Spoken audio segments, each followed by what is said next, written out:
पदं ते कीर्तीनां प्रपदमपदं देवि विपदां कथं नीतं सद्भिः कठिनकमठीकर्परतुलां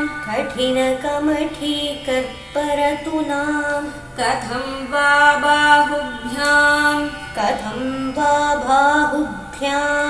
उपयमनकाले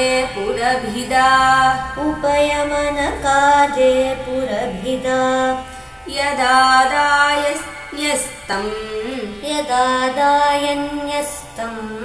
दृशदिदयमानेन मनसा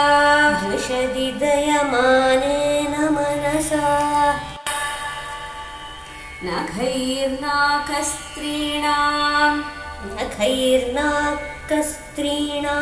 करकमलसङ्कोच शशिभिः तरूणां दिव्यानां हसत इव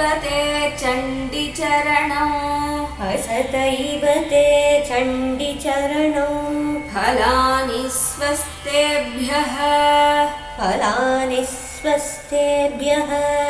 किसलयकराग्रेण ददतां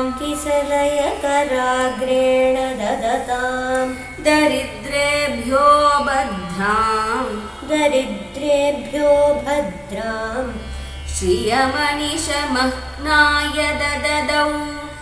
श्रियमनिशमह्नाय ददतौ